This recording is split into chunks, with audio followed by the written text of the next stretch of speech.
two. Hey, hey, hey, hey. 1, 2, 3, 4, 5, 6, 7, 8, 9, 10. Testing 1, 2, 3, 4, 5, 6, 7, 8, 9, 10. Hey, hey, hey, hey. Testing 1, 2, 1, 2. Testing 1, 2, 1, 2. Hey, hey. 1, 2, 3, 4, 5, 6, 7, 8, 9, 10. Hey, hey, hey, hey. You're in a split six, right? Yeah, line. Testing 1, 2, 3, 4, 5, 6, 7, 8, 9, 10. Hey, hey, hey, hey. Hey, hey. Hey, Justice, you need me to do this, or can I help Jeremy? Okay.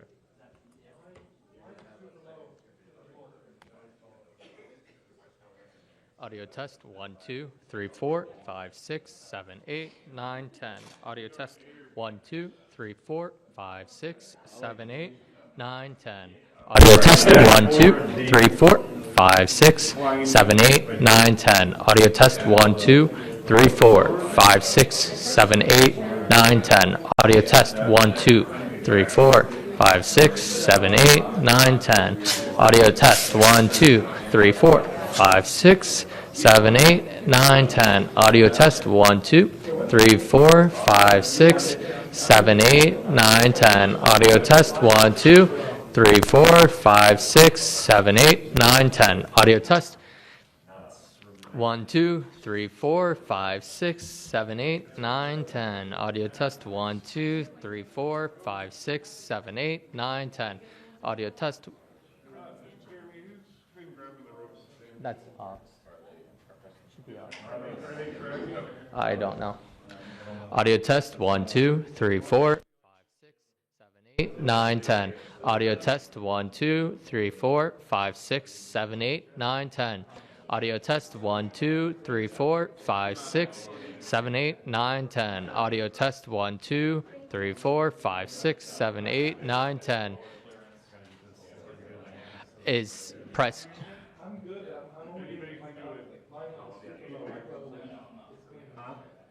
Anybody can do it if you.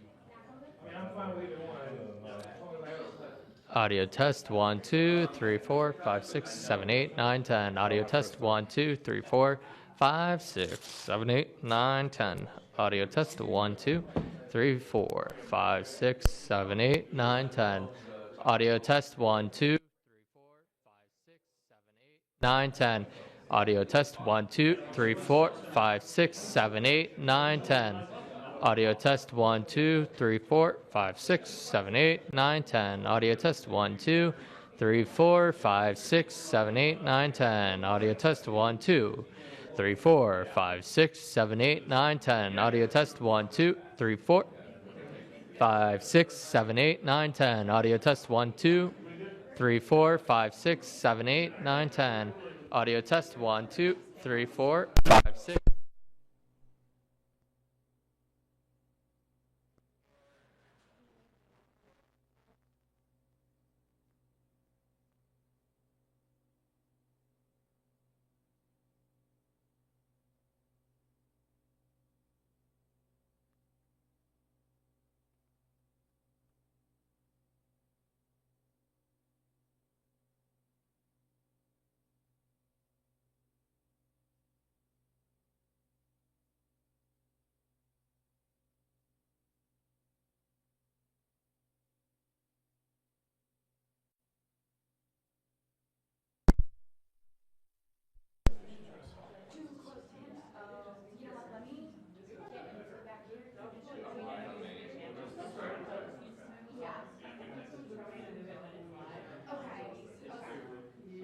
Can we switch it now? No, that's good to know. I'll let him know so that when they come in, they will immediately work. And Switch to lenses or just unplug fiber?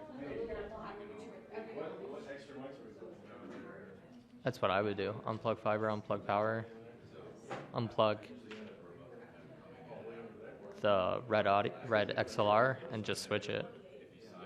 And unplug rather than actually switching, because that might change the back focus.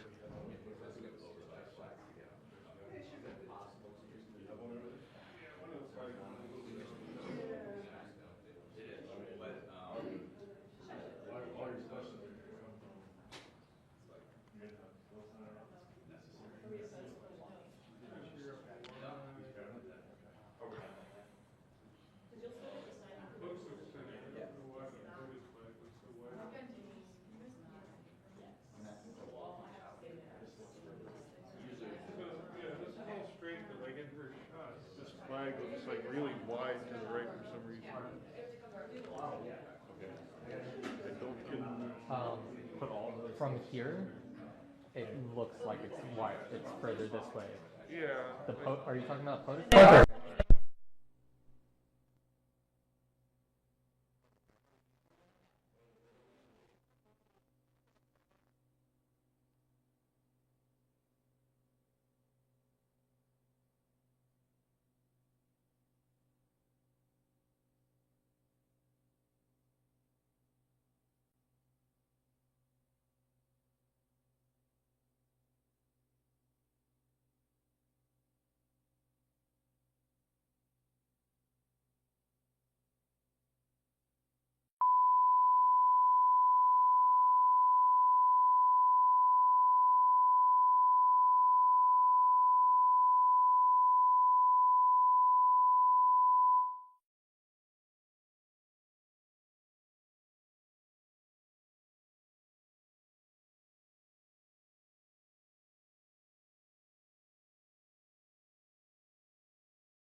Final audio checks. Audio check 1 2 1 2. Well, wait for this guy to get plugged in and ready to rock and roll.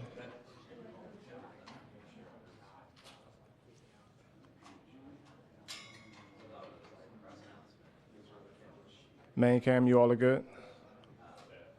Got a thumbs up. Cuts. Do you need a white card? No? Okay. Check 1 2, check 1 2. Cuts audio is good. Thumbs up. All right.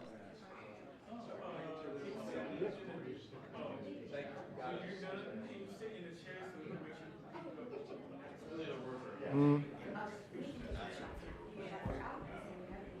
not gonna sit in the chair. I don't want to move it for him. As long as you can catch like ambient sound, then we're good. I'll stand over there though. I'll go over there and stand over there. Yeah, I'm trying to sell it.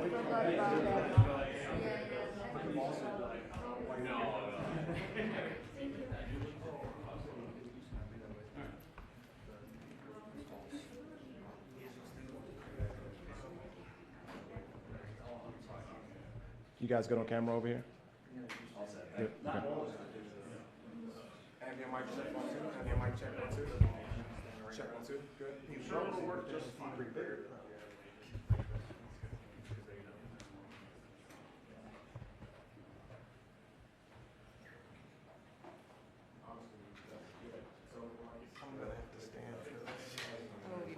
No, what? Are you gonna be standing? Yeah, what? Could you want to? Yeah. Do you want to swap? No, that's the problem. The eagle's coming out of his head.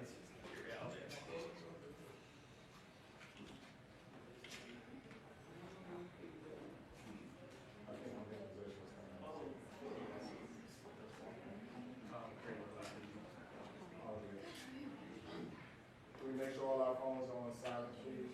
Double check.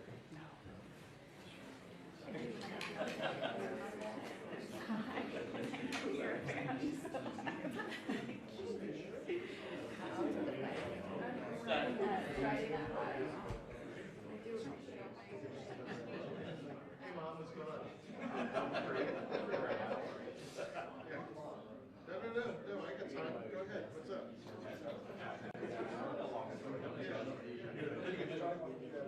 No, I'm not busy at all.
Thank you very much. Thank you, everybody.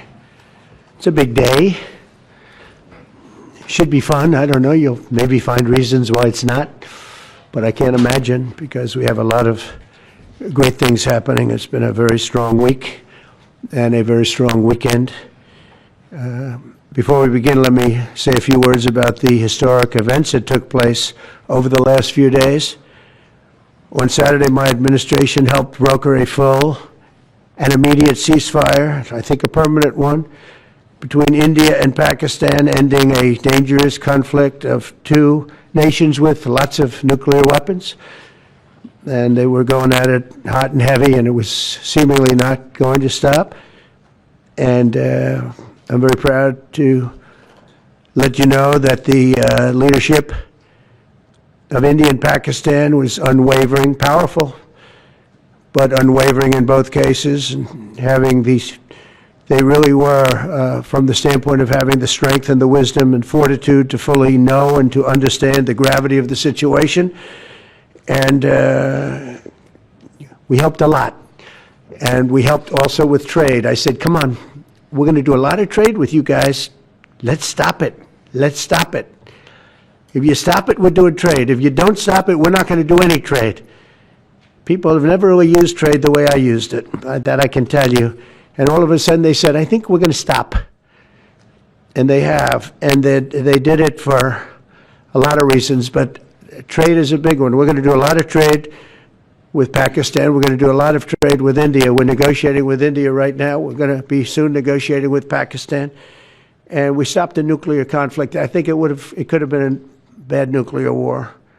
Millions of people could have been killed. So I'm very proud of that. I also want to thank Vice President Vance and Secretary of State Rubio for their work and efforts. They worked very hard on that. We also, as you know, created a situation where the Houthis, for the first time ever, have ceased firing, and they've let it be known that they're not going to be firing at American ships anymore, not going to be firing at Americans anymore.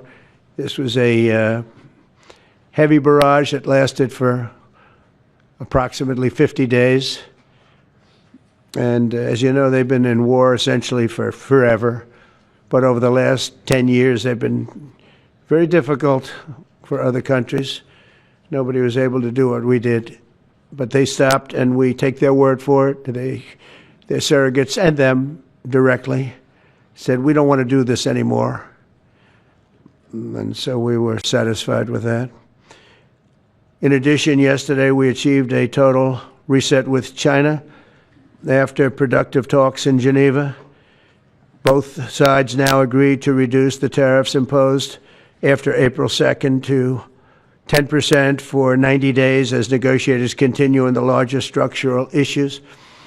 And I want to tell you that a couple of things. First of all, that doesn't include the tariffs that are already on, that are our tariffs, and it doesn't include tariffs on cars, steel, aluminum, things such as that, or tariffs that may be imposed on pharmaceuticals, because we want to bring the pharmaceutical businesses back to the United States, and they're already starting to come back now based on tariffs because they don't want to pay 25, 50, or 100% tariffs, so they're moving them back to the United States.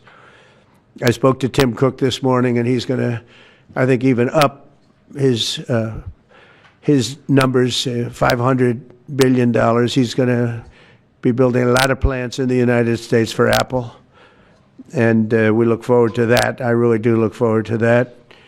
But the talks in Geneva were very friendly. The relationship is very good. We're not looking to hurt China. China was being hurt very badly. They were closing up factories. They were having a lot of unrest. And they were very happy to be able to do something with us.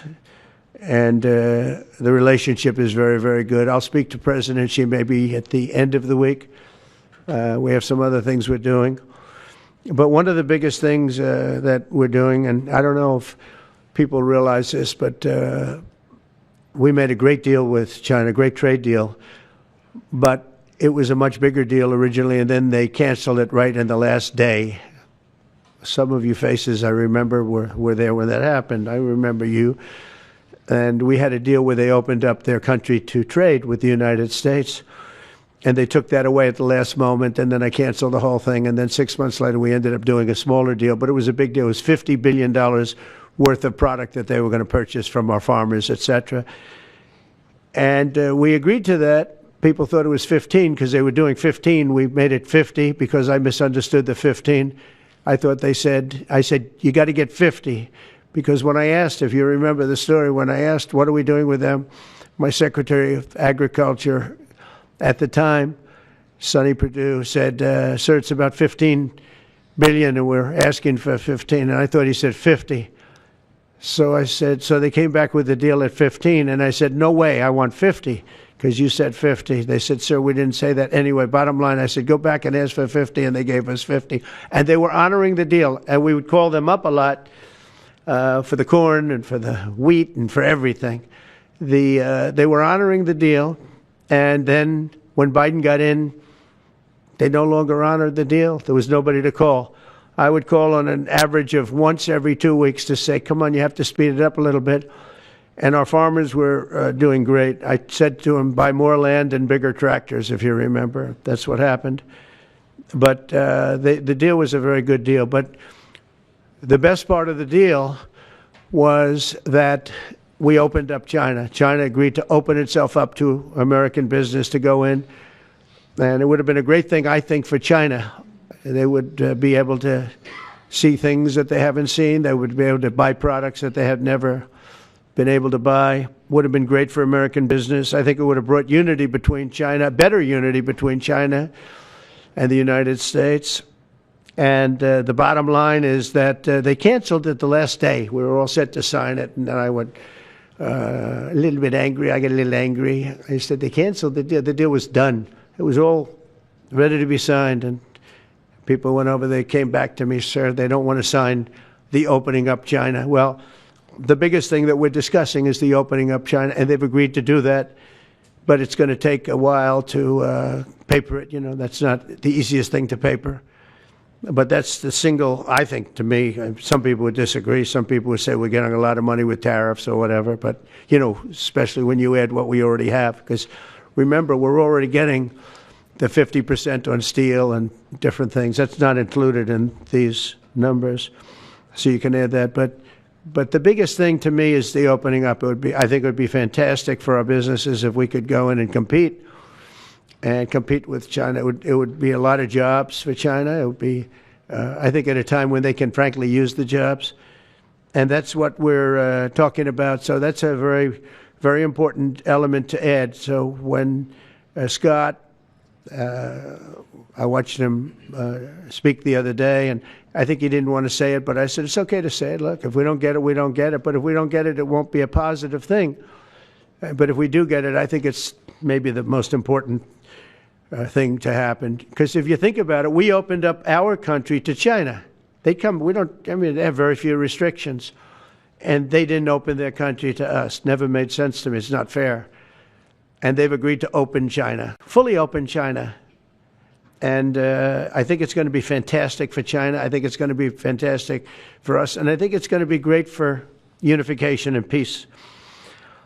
China will also suspend and remove all of its non-monetary barriers. They've agreed to do that. Well, they're very numerous. But again, to me, the biggest thing that came out of that meeting is they've agreed. Now we have to get it papered, but they've agreed to open up China. It's going to be great for everybody. And third, I'm very happy to announce that Idan Alexander, an American citizen who until recently most thought was no longer living, thought was dead, is going to be released in about 2 hours, actually. And he's going to be released before the eyes of Steve Witkoff, who has done a fantastic job. I know a lot of people that have a lot of talent. I know Steve had a lot of talent. But I know a lot of people with a lot of talent, but there's one that I thought had a special way about him, special personality. Aside from being a good deal maker, had a special way about him, and it was Steve. Knew very little about the subject matter, who does? But he learned it in about 2 hours. And he's been fantastic. So I want to just thank Steve. But they're going to be releasing Idan in about 2 hours from now, or sometime today, let's say. And again, they thought he was dead just a short while ago. His parents are so happy. They're so happy. So it's, as you know, Idan's the only American citizen who's captured and held hostage by Hamas since October 7th, 2023. And he's coming home to his parents, which is really great news. I mean, to me, it's big news. They thought he was dead.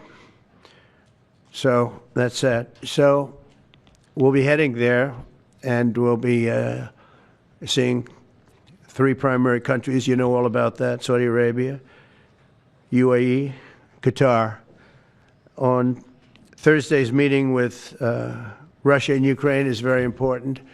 I was very insistent that that meeting take place. I think good things can come out of that meeting. Stop the bloodshed of the horrible. It's a bloodbath.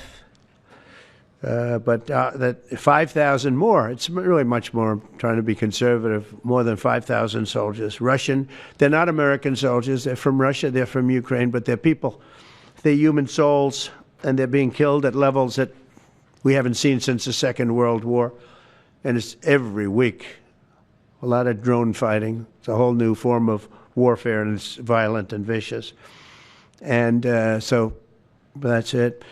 I'd like to go back to China just for a second. They're very heavy on the fentanyl. We're charging them, as you know, 20% for the fact that they send fentanyl into our country. And they've agreed that they're going to stop that. And, you know, they'll be rewarded by not having to pay, hundreds of billions of dollars in tariffs. So the fentanyl should stop. It comes from China. It's amazing. And comes through our southern border, comes through our northern border too, comes through Canada, and comes through our southern border, much more through the southern border. But so that's a very important subject to me, because everybody in this room has lost friends or people that have family members that have died of fentanyl. So there's a big incentive for China to stop, and I take them at their word. They're going to work on that, I think, very hard. And one thing, when they work on something, they get it done. So now I'm about to depart on a historic visit. Some of you are going with us to, as I said, Saudi Arabia, Qatar, and United Arab Emirates. Before I do, I'll sign one of the most consequential executive orders in our country's history. I don't think there's ever been anything signed like this, certainly not with respect to health care, nothing even close. I'm delighted to be joined on this occasion by Secretary of Health and Human Services Robert F. Kennedy, Jr., who is doing a really good job, I have to tell you that. CMS Administrator, a friend of mine, Dr. Mehmet Oz, who is an amazing guy. You know, I was telling Bobby before, Oz had a very successful show, but it hurt his reputation.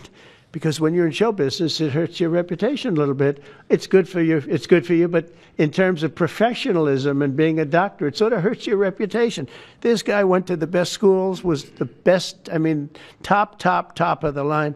Then he did a television show, became a success, made a lot of money, all that stuff, but it sort of hurt him. And you know who I compare that to? I hate to say this, but a special woman, Jeanine Pirro. She was the toughest, smartest DA, maybe in our countries, in our cities and states, history, New York.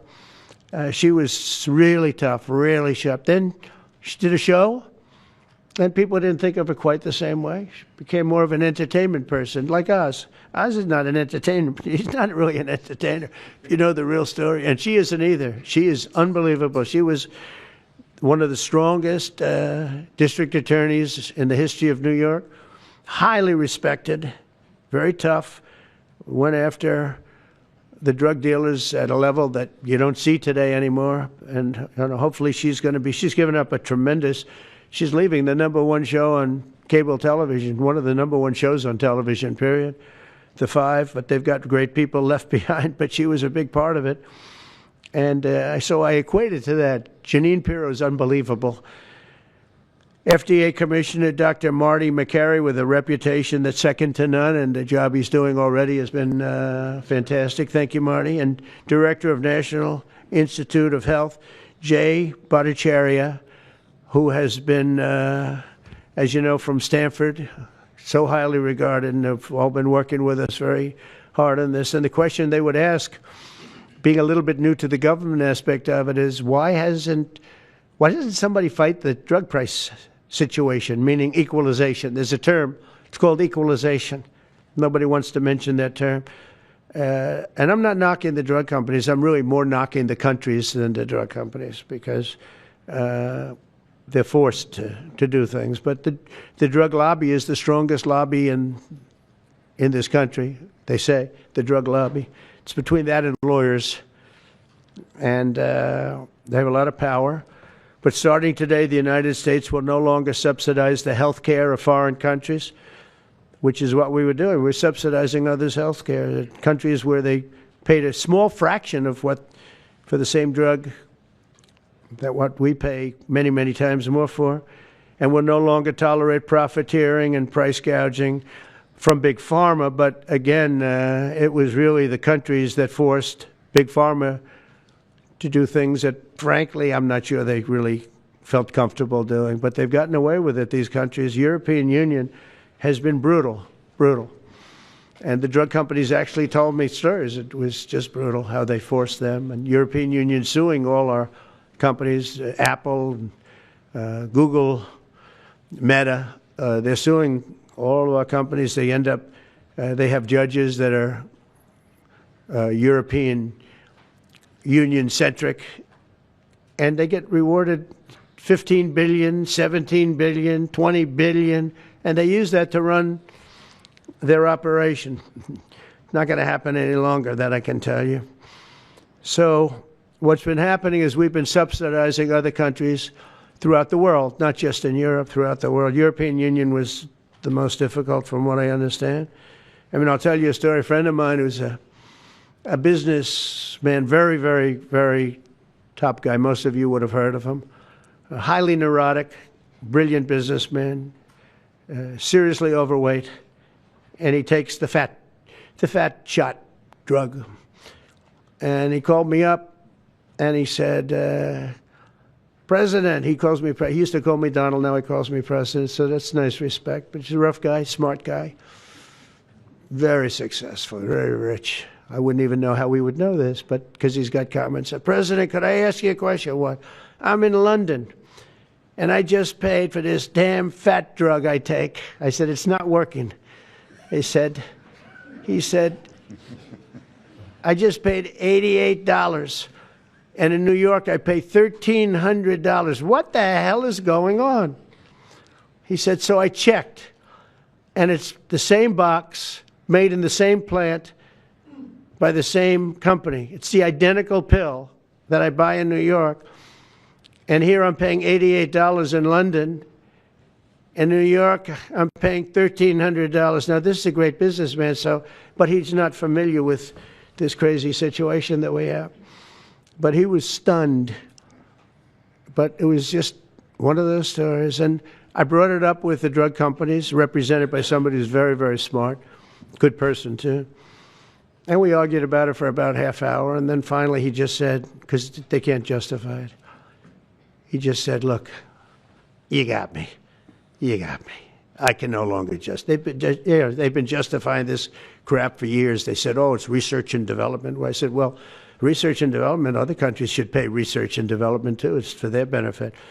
It was just one of those things. And the other countries would set a price, and they'd meet the price, and they'd say, if you don't meet the price, you can't sell it in our country.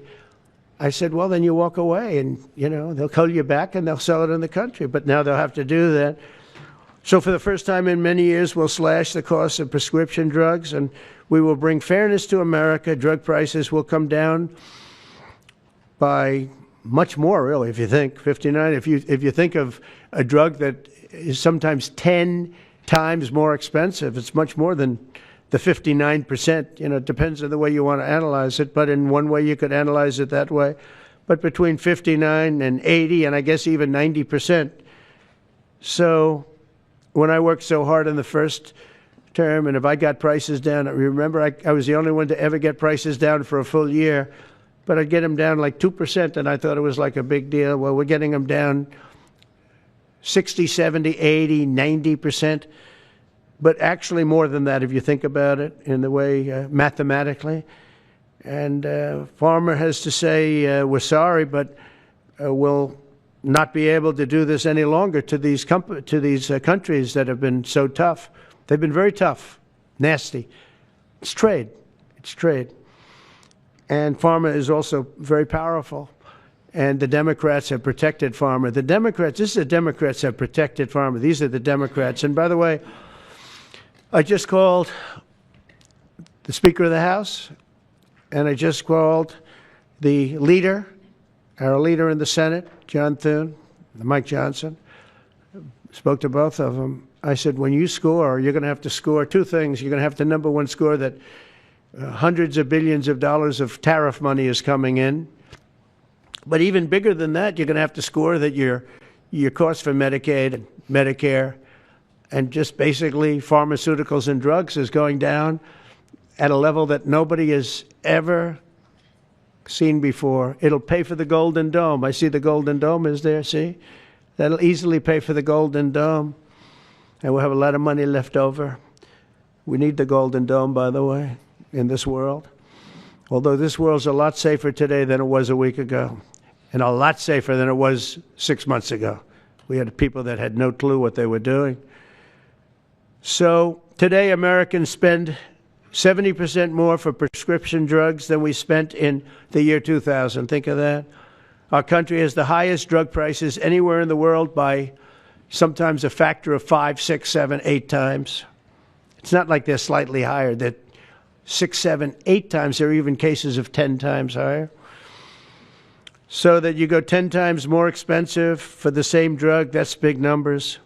Even though the United States is home to only 4% of the world's population, pharmaceutical companies make more than 2/3 of their profits in America. So think of that. With 4% of the population, the pharmaceutical companies make most of their money, most of their profits from America. That's not a good thing.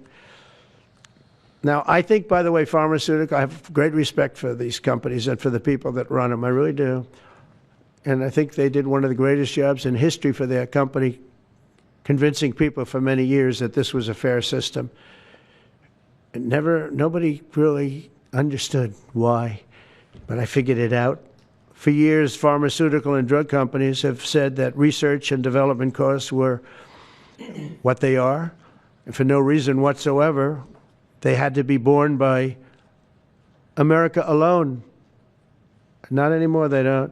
This means American patients were effectively subsidizing socialist healthcare systems in Germany, in all parts of the European Union. They were the toughest of all. They were nasty. And I see that. I see that with trade, too. European Union is in many ways nastier than China. Okay? And we've just started with them. Oh, they'll come down a lot. You watch. We have all the cards. They treated us very unfairly. They sell us 13 million cars. We sell them none. They sell us their agricultural products. We sell them virtually none. They don't take our products. That gives us all the cards, and very unfair. So they're going to have to pay more for health care, and we're going to have to pay less. That's all it is. And believe it or not, because it's really the world we're talking about, not just the European Union, but because it's the world, the numbers are for the healthcare company not as bad as you would think. They'll make the same. I think the healthcare companies should make pretty much the same money. I really don't believe they should be affected very much, because it's just a redistribution of wealth. It's a redistribution where it could be the same top line, but it's going to be distributed differently. Europe's going to have to pay a little bit more. The rest of the world's going to have to pay a little bit more, and America's going to pay a lot less. Again, because it's a much smaller population than when you think of the whole world. So basically what we're doing is equalizing. There's a new word that I came up with, which I think is probably the best word. We're going to equalize, where we're all going to pay the same. we're going to pay what Europe's going to pay. We're going to all pay. Now, there may be some countries in dire need, and I would be willing to sacrifice that and help them. But it's called most favored nation. We are going to pay the lowest price there is in the world. We will get whoever is paying the lowest price, that's the price that we're going to get. So remember that. So we're no longer paying 10 times more than another country. Whoever is paying the lowest price, we will look at that price and we will say that's the price we're going to pay. Most favored nations. That's what it is.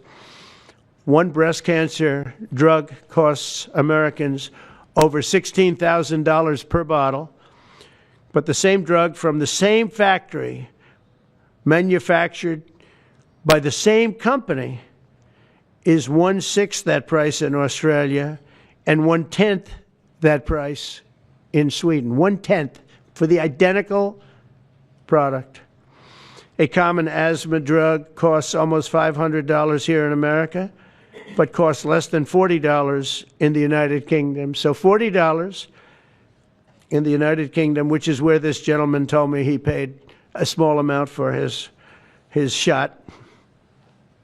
But think of that. So $40 versus $500 here. That's not even bad. There are much worse examples. And the weight loss drug, Ozempic, costs 10 times more in the United States than in the rest of the developed world. 10 times more. Why? Why? What did we do? Suckers. But we never had a president that had the courage to do this. And nobody knew the system like I do. I mean, I've gotten to know this system so well. And I don't think it's fair that it benefits Obamacare. Obamacare is a failure. It's not a good health care. It works. I made it work. I had an obligation to make it work, or an obligation to let it die. I chose that we had to make it work. I had to make it as good as possible.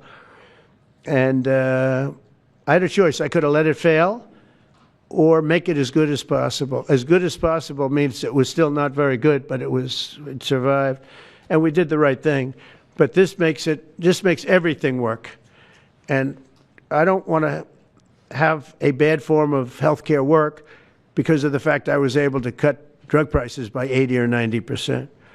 So we're going to maybe come up with something. I think this gives the Republicans a chance to actually do a health care that's much better than Obamacare and for less money, which if you guys would work on that along with Congress. But I do want to say that Democrats could have done this a long time ago. They have fought like hell for the drug companies, and they knew they were doing the wrong thing. And it's going to be very hard. I was just telling the leader and the speaker that it's going to be very hard for the Democrats to vote against the one big, beautiful deal. The greatest tax cuts in history, greatest everything, but now you have the big drug prices because that's going to be included. It makes that whole situation different from a scoring standpoint. I just told them, I called them up about this. I said, I'm going to do something that's going to be very monumental, and you're going to be scoring. You better tell your people that this is going to score really well. And then add hundreds of billions of dollars in tariffs to your list also. But as big as the tariffs are, this is something that really hits quickly. 5 years ago, I signed an executive order to confront this disaster, but only confront it in a minor way. It was a good confrontation, but never to this extent. And it took people a little while to understand a very complicated system. But Joe Biden, without any knowledge of what he was doing, terminated the policy and then pretended to negotiate under a new system. And then you take a look, 5 out of the 10 drugs that he negotiated are now over 200% more expensive in America than the rest of the world, and far more expensive than when he even got involved. Much more expensive than when he got involved. Joe Biden's plan was as you know, because you wrote about it, you don't say it very loudly, but it was a very big failure, was his whole presidency. First, I'm directing the U.S. trade representatives and Department of Commerce to begin investigations into foreign nations that extort drug companies by blocking their products unless they accept bottom line and very low dollar amounts for their product, unfairly shifting the cost burden onto American patients. And we'll be taking a look at that very strongly. The biggest thing we're going to do is we're going to tell those countries, like those represented by the European Union, that, that game is up. Sorry. And if they want to get cute, then they don't have to sell cars into the United States anymore. It's a very big subject. And they won't get cute, because I'll defend the drug companies from that standpoint. They were given a price by the European unions and other countries. This is what you do. This is what we're going to pay. We're not going to pay any more. Let America pay the difference, because there was a big shortfall. Let America pay it. And that's what we did, but we're not doing it anymore. Next, my administration will secure what we're calling most favored nations drug pricing. The principle is simple. Whatever the lowest price paid for a drug in other developed countries, that is the price that Americans will pay. And we're using the term other developed countries because there are some countries that need some additional help, and that's fine. I think that's very good.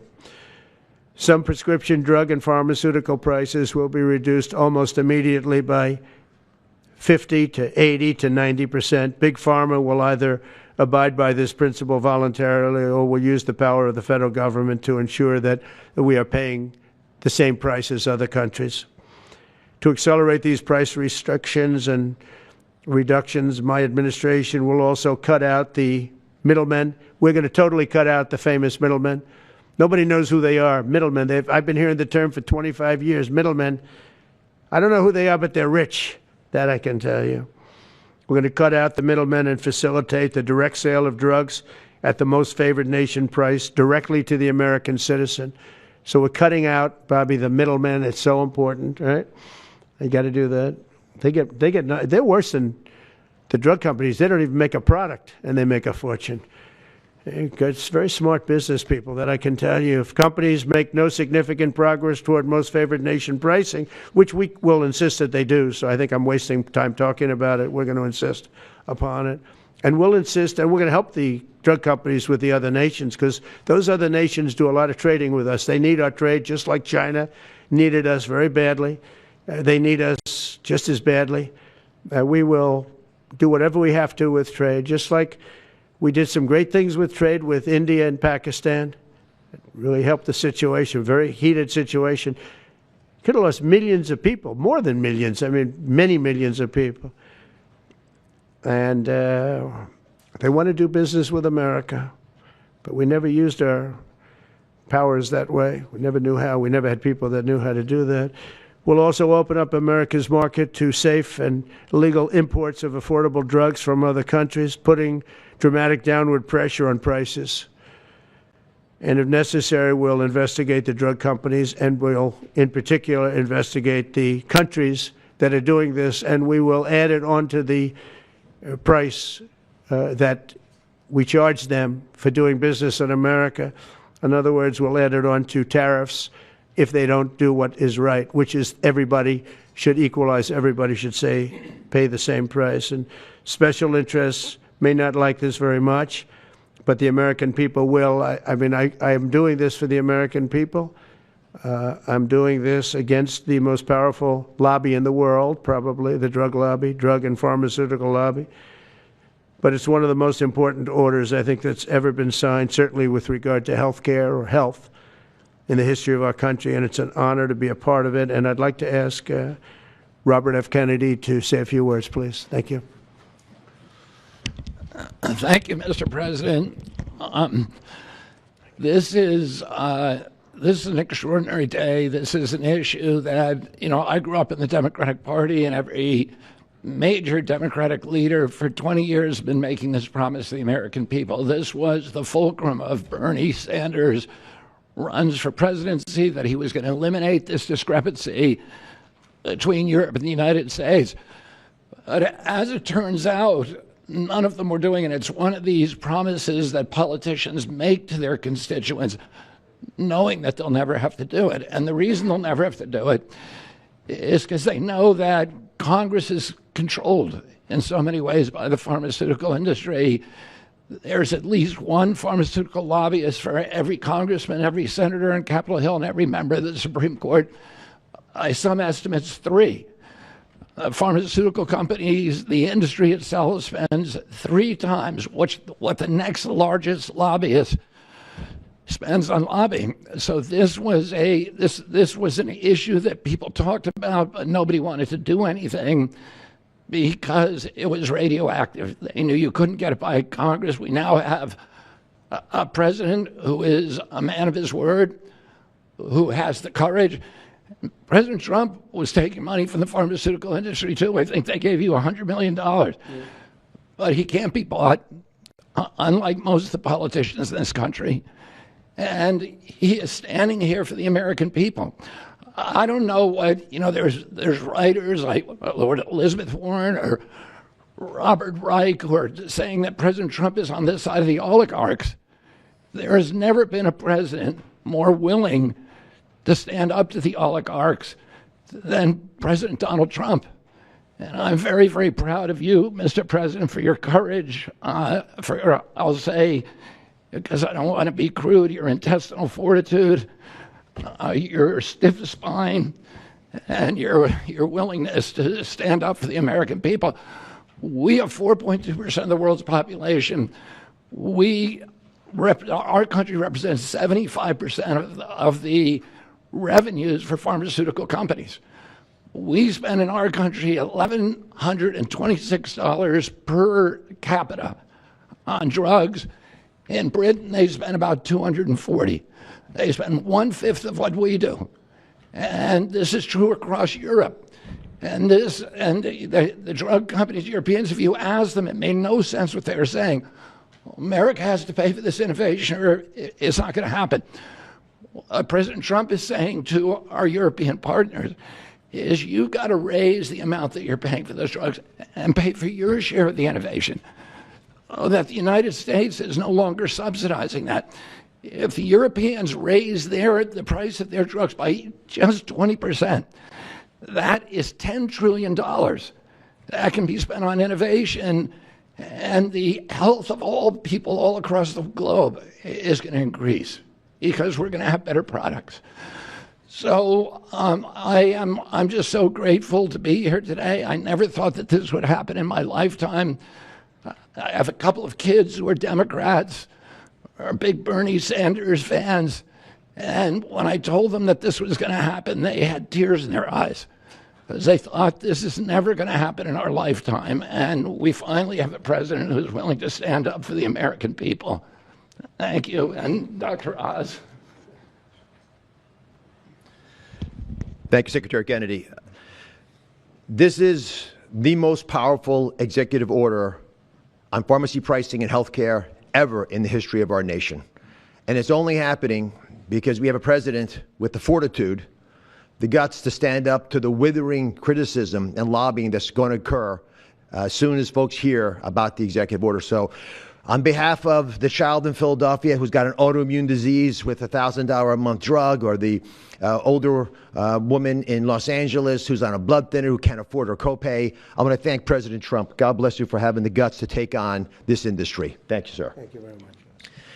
So let's talk about the details a little bit.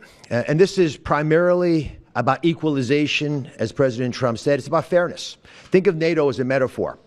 When President Trump said, you've got to pay a little more so it makes sense for all of us, they came up. And the European countries contributed. The same thing we believe will happen in this situation. Most people who have thought about this process agree that it is patently unfair to tolerate the numbers that Secretary Kennedy and President Trump have reflected to you. On this chart to my left is a list of the 10 drugs that were negotiated in the IRA. Again, this is the bill, the law, that regulates a negotiation process. This is the best price that was able to be obtained by the Biden administration. And if you look at these numbers, they actually reflect how much on top of the most favored nation price was being paid by the United States. So the closest to me, and Bob, you can point to the Jardiance, the closest one, 289%, the one that's closest to you. That means that we are paying in America 4 times more than that drug costs in other countries. Again, 100% is the baseline. It's 289% above that baseline. It goes all the way down to when we're paying 50% more than any other country. That's the range. As was pointed out by President Trump, half the time we're paying 3 times more than is paid in other countries. It doesn't make any sense for the system. That stated, President Trump has over and over again indicated, and Secretary Kennedy reflected as well, we want innovation. We want our technology partners doing the best they can to make the best solutions for drugs to cure as many people in America and around the world as possible. By getting our allies to pay a bit more, as they should be, and they should have for many years been doing, will course correct a problem that's gotten out of hand. And by doing that in a thoughtful, effective way, we're going to be able to get the pharmaceutical industry whole. Those jobs will still be here, will still be productive, will still be curing cancer and a slew of other ailments that plague humanity. America will still be the leader in this space, but we'll be paying the appropriate amount, the right-sized amount for those tasks. So over the next 30 days, the 4 of us up here, together with people standing in the back of this room who are doing a lot of the heavy lifting, are going to be approaching pharmaceutical companies to talk specifically about what we want the most favored nation price to be based on the best data we have. We're looking forward to a thoughtful interaction with these corporate leaders, many of whom we've spoken to and in quiet will agree the system is not right the way it is. They're patriotic Americans. They want what's right. But the fact that in my lifetime, as Secretary Kennedy said, for the first time, we have a thoughtful and aggressive approach, thanks to President Trump, on taking on the special interests, should give all Americans confidence that this is an administration that stands for fairness, and it should chill the waters for those who believe they can push us away from our North Star, which is to take care of the American people. Mr. President, God bless you. Thank you very much. Thank you. Jay, you want to go next? Sure. So I teach economics at Stanford as well as health policy. And one thing that's really, really simple in economics is that when you have a persistent price difference for the same product between 2 countries, there is something deeply wrong. And what President Trump has done is a historic measure that should have been done a long time ago.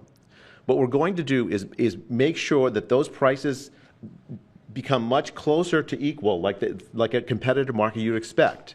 Right now what's happening is the American people are subsidizing in large fraction the research and development efforts for drug companies around the world by the higher prices that we pay. With this new order, Europe will share the burden of that. And in fact, if you may think of it as like as somehow it's like it's going after drug companies, actually it's helping drug companies. Because what we're also going to do with this order, what President Trump has done with this order, is he's said to European governments, look, if you are taking advantage of the drug companies by forcing them to charge very, very low prices, we're going to defend American drug companies in Europe. At the same time, we're standing up for the American consumer who's been paying far too high prices for far too long. I can go back decades to point to congressional reports after government report after government report of tremendously high drug prices, much higher than the rest of the world, and nothing has been done about it until this moment. And I'm really, really proud, President Trump, that you've done this. I'm really proud to be included in this and looking forward to the work ahead. Thank you, Jay. Great. Thank you, Mr. President. On behalf of the many doctors I've talked to about this very issue, thank you for taking the bull by the horns. Presidents on both sides of the aisle have talked about this and floated it and said they've wanted to do it, so you've had the courage to do it. Thank you. I've been a surgical oncologist at Johns Hopkins for 22 years, and I have seen patients suffer. We didn't take an oath to heal patients and then watch their life get ruined financially with their home, mortgage, retirement, going down the drain with GoFundMe campaigns, raising money from church communities and synagogues and friends they haven't seen in 20 years to try to raise money for what? For a system where Americans have been getting ripped off by 10, 12, 15 times higher prices than we see in other countries. The fundamental problem in healthcare is that we've had non-competitive markets. And we can do little things around the edges, or we can transform those markets to competitive markets, and that's what this executive order does today. Imagine buying a Ford for $175,000, a regular car, and then hearing that people in London are buying it for $10,000 every day, all day long. That is the craziness of this system. We're going to do everything we can at the FDA to support this executive order. It's transformative. Thank you, Mr. President. Thank you. Thank you very much. So thank you very much, everybody. I think it's a very important day. In many ways, you have, we'll start with the Houthis. We go to Pakistan and India. We go to what we did with China, the trade deal, and with UK. And by the way, many other deals are coming in very much. At a certain point, we'll just set the price because we know where we are. But we'll just set the price. But world trade is going to be terrific, and our country is going to be making a lot of money. Taxes are going to go down. Taxes are going to go down very, very substantially. But you look at all of the things that we've done, and now today I'm heading over. We'll see what we're going to do with respect to Iran. I think you have very good things happening there, too, by the way. I think can't have a nuclear weapon, but I think that they are talking intelligently. We're in the midst of talking to them, and they're right now acting very intelligent. We want Iran to be wealthy and wonderful and happy and great, but they can't have a nuclear weapon. It's very simple. So I think they understand that I mean business, and I think they're being very reasonable thus far. And don't underestimate Thursday in Turkey. President Erdogan is going to be a great host, and we are doing some work with him having to do with Syria, too, by the way. We're going to have to make a decision on the sanctions, which we may very well relieve. We may take them off of Syria because we want to give them a fresh start. But President Erdogan's asked me about that. Many people have asked me about that because the way we have them sanctioned, it doesn't really give them much of a start. So we want to see if we can help them out. So we'll make that determination. But I think you're going to have maybe a good meeting. You have the potential for a good meeting, that a meeting wasn't going to take place. I insisted that that meeting take place. And it is taking place. And I think you may have a good result out of the Thursday meeting in Turkey between Russia and Ukraine. And I believe the two leaders were going to be there. I was thinking about flying over. I don't know where I'm going to be on Thursday. I've got so many meetings. But I was thinking about actually flying over there. There's a possibility of it, I guess, if I think things can happen. But we got to get it done. We got to save 5,000 lives a week. 5,000 lives is really more than that. It's worse than that. And when you see and you don't want to see it, but when you see the satellite photographs of the battlefield with arms and legs and heads all over the place, separated by 30 yards from bodies, doesn't make sense. Doesn't make sense. So we're working very hard to see if we can end that bloodbath. Okay, there shouldn't be too many questions. It's been covered pretty well. Mr. President, thank you for taking questions. Two quick ones for you. Starting on trade. If a longer-term deal is not reached with China at the end of these 90 days, can the American people expect those tariffs to go back up to 145%? No, but they would go up substantially higher. You know, at 145, you're really decoupling because nobody's going to buy.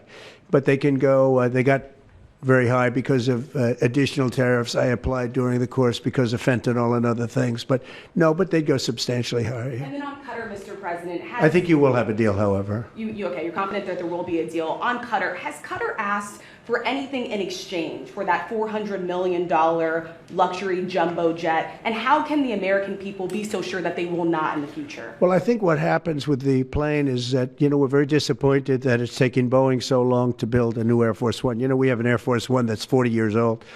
And if you take a look at that compared to the new plane of the equivalent, stature at the time, it's not even the same ballgame. You look at some of the Arab countries and the planes they have parked alongside of the United States of America plane.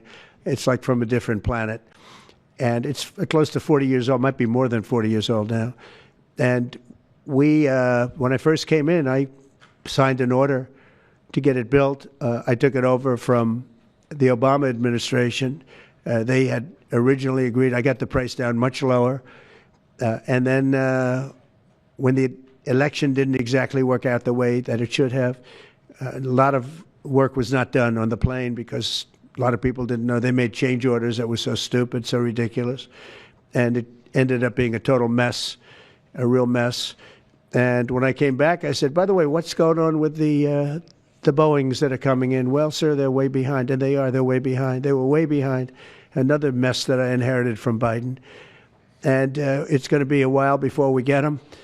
And I think Qatar, who has really, we've helped them a lot over the years in terms of security and safety. I think they, and very, very nicely, and I have a lot of respect for the leadership and for the leader, Qatar. And I think they knew about it because they buy Boeings. They buy a lot of Boeings. And they knew about it. And they said, we would like to do something. And if we can get a 747 as a contribution to our Defense Department, to use during a couple of years while they're building the other ones. I think that was a very nice gesture. Now, I could be a stupid person and say, oh, no, we don't want a free plane. We give free things out. We'll take one, too. And it helps us out because, again, we're talking about we have 40-year-old aircraft. The money we spend, the maintenance we spend on those planes to keep them tippy-top is astronomical. You wouldn't even believe it. So I think it's a great gesture from Qatar. I appreciate it very much. I would never be one to turn down that kind of an offer. I mean, I could be a stupid person and say, no, we don't want a free, very expensive airplane. But I thought it was a great gesture. And I think it was a gesture because of the fact that we have helped and continue to, we will continue to, all of those countries, Saudi Arabia, UAE, Qatar, and others. We keep them safe. If it wasn't for us, they probably wouldn't exist right now. And I think this was just a gesture of good faith. And I don't get it. Someday it'll be like Ronald Reagan. They decommission them. You know, they get to a certain age, they decommission them. It'll go to my library. They're talking about going to my library in years out. But I thought it was a great gesture. And it's something that was done by Ronald Reagan. They actually decommissioned the plane and he put it in his library. And it actually has made the library, I think a Boeing 707, it's actually made the library more successful. So it was good. Do you plan to use the plane after you leave office? No, I don't. No, it would go directly to the library after I leave office. President, I wouldn't be using it. No. Mr. President, on the hostage, you said that the release of the American hostage, Adam Alexander, is a step in good faith to end this war. Do you expect any progress, perhaps announcement on ceasefire during your trip to the Middle East? We hope that we're going to have other hostages released too, as you know. So when I met with the hostages 3 weeks ago that were there for quite a while, you remember the 10 people that came in, mostly young people, 1 or 2 were a little bit older.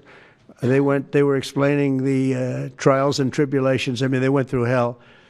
And I said, how many are there? They said 59. I said, that's a lot. I didn't realize, because we got a lot out. You know, we got a lot of hostages out, I think you will acknowledge. They said 59, but then they said, they followed that up by saying 59, of which 24 are living, the rest are dead.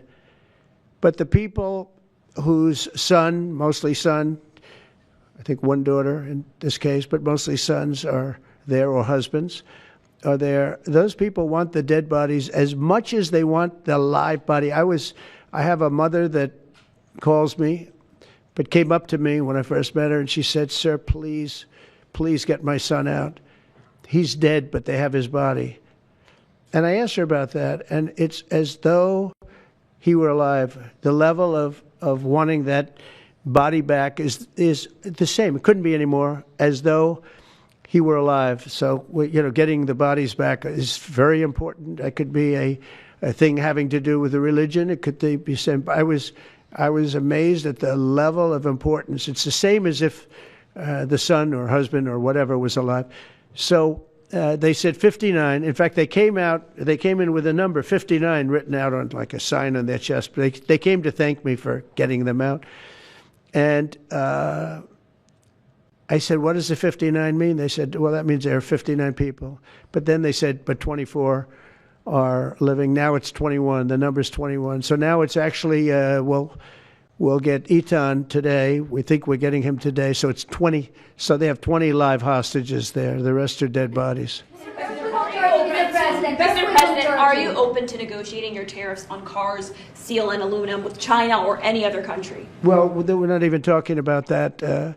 We're bringing the car business back into this country. We have commitments, and not only commitments, they've already started construction on many plants. They've left Mexico in a few cases. In a few cases, they've left Canada. They're not going to build in Canada. They're going to build here because we have the market. And the tariffs have been amazing. The election and the tariffs. November 5th was a big day, and on top of that, of course, you wouldn't have the tariffs without the election, I guess, if you look at it. But we have at least 11 committed massive car factories that are going to be built, that are in the process of being built.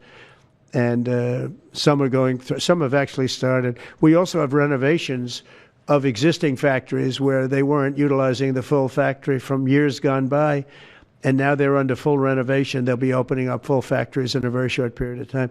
Our car industry is, I think we're going to have the #1 industry. You know, if you look at Japan and these others, they do tremendously with cars, and they can do that too. But you know, if they want to sell cars in the United States, they're going to have to build factories in the United States, because I'm interested in cars for the United States. Now, one other thing is, in our tax bill, we're giving not only no tax on tips, no tax on Social Security, no tax on overtime, but also we're going to get a deduction for people that borrow money to buy a car if it's made in America. If it's not, we have no interest. A meeting with between President Putin as well as President Zelensky. If President Putin doesn't show up to these talks in person in Turkey, will you join Europe in putting higher sanctions on Russia? If I felt it would be important toward getting the deal done, I'm the one that insisted on the meeting. They couldn't get a meeting because one said ceasefire, one said no ceasefire. It was going back and forth. I said, look, at this point, we got to stop it. Just go to the meeting. The meeting's been set. Go to the meeting on Thursday. And if I thought it would be helpful, I don't know where I'm going to be at that particular point. I'll be someplace in the Middle East, but I would fly there if I thought it would be helpful. Yeah, please. Refugees. I want to ask you about South African refugees. Dozens of Afrikaners who claim discrimination in their home country are heading to the United States, Right. where your administration is going to welcome them as refugees. Now, this comes as you've halted virtually all refugee admissions for people fleeing famine and war from countries like Sudan and the Democratic Republic of Congo. Why are you creating an expedited path into the country for Afrikaners but not others? Because they're being killed, and we don't want to see people be killed. Now, South Africa leadership is coming to see me, I understand, sometime next week. And, you know, we're supposed to have I guess a G20 meeting there or something. But we're having a G20 meeting. I don't know how we can go unless that situation's taken care of. But it's a genocide that's taking place that you people don't want to write about. But it's a terrible thing that's taking place. And farmers are being killed. They happen to be white. But whether they're white or black makes no difference to me. But white farmers are being brutally killed, and their land is being confiscated in South Africa. And the newspapers and the media, television media, doesn't even talk about it. If it were the other way around, they'd talk about it. That would be the only story they'd talk about. And I don't care who they are. I don't care about their race, their color. I don't care about their height, their weight. I don't care about anything. I just know that what's happening is terrible. I have people that live in South Africa. They say it's a terrible situation taking place. So we've essentially extended citizenship to those people to escape from that violence and come here. Yeah.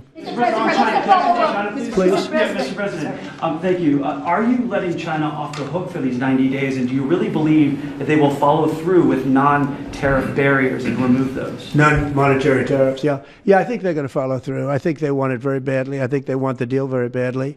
Again, this doesn't include the steel tariffs that I put on a long time ago that Biden tried to get off, but he couldn't get them off because it was too much money.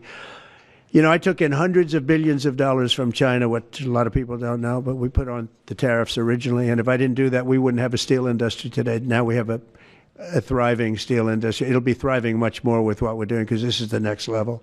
But it doesn't include that, doesn't include cars, doesn't include pharmaceuticals when we do that.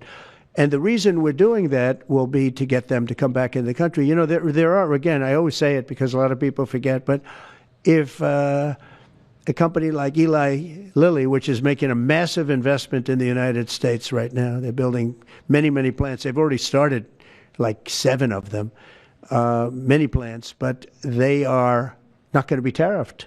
There's no tariff cost. So they're all doing that. They're all coming back to the United States. I mean, I'll tell you what, I hope I get the benefit of watching this because, as president, because, you know, it takes a little while to do this stuff.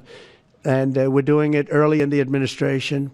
If you think of it, we have, I believe, if you look at the real total, it's over $10 trillion committed for plants and factories. Other administrations haven't had $1 trillion over a 4-year period, even over an 8-year period. We have over $10 trillion committed in one form or the other over 2 months. Give me a break. I'm here to hear 3, but let's give me a break on the first month. We want to get acclimated.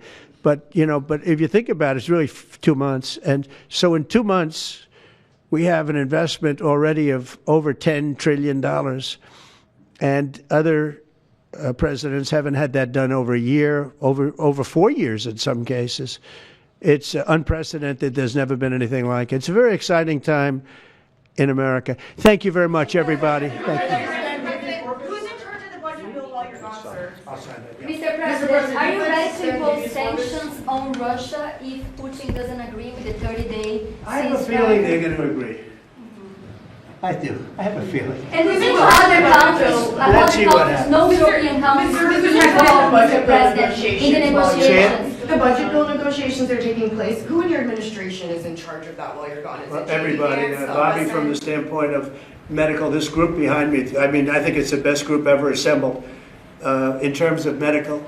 I think you're going to see a tremendous cut. I don't think. I mean, I know you're going to see it in Medicaid and Medicare. That cut will be massive because drugs are 50-60% of the cost. So Medicaid costs are going down and Medicare costs are going down because of what we're doing today. And there's no, it's not like, oh, gee, well, maybe it won't happen. It's going to happen because the other countries have no choice. Now, the drug companies are going to have to say, listen, if you don't pay more, we're not going to give you the drug, and they're willing to do that. So that's it. They have to, we have to equalize. Mr. President, what is price controls? Say it? How do you respond to the fact that this... It's not price control, no. What was price control is before. If you want to talk about price control is what they were doing. They were making us pay. They set a price, and they said, here's what we're going to pay. And anything else, charge America. Because at that time, they had a very stupid president, and it really went crazy during the last 4 years. And remember this, the Democrats are the ones that allowed this to happen. They were the ones that were the protector of this pricing system. And I think it's going to be very hard. You'll have to ask Democrats, are they going to vote against the one great, big, beautiful deal that's being negotiated now, tax cuts, etc., when now on top of the tax cuts and regulation cuts, all the things, now you're going to say that the price of your medicine is going down by 60, 70, 80%. You're going to vote against it? I think a lot of Democrats are going to be forced to do something that their leaders are going to beg them not to do, and that's vote for the bill. I don't see how they can vote against it. How can they vote against it when drug prices, drugs and pharmaceuticals are going to be down 70, 80%? It's going to be very interesting. Mr. President, what do you say to people who view that luxury jet as a personal gift to you? Why not leave it behind? You're ABC fake news, right? Why not only ABC? Well, a few of you would. Let me tell you, you should be embarrassed asking that question. They're giving us a free jet. I could say, no, don't give us. I want to pay you $1 billion or $400 million or whatever it is. Or I could say, thank you very much. You know, there was an old golfer named Sam Snead. Did you ever hear of him? He won 82 tournaments. He was a great golfer. And he had a motto. When they give you a putt, you say, thank you very much. You pick up your ball and you walk to the next hole. A lot of people are stupid. They say, no, I insist on putting it. And then they putt it and they miss it. And their partner gets angry at them. You know what? Remember that, Sam Snead.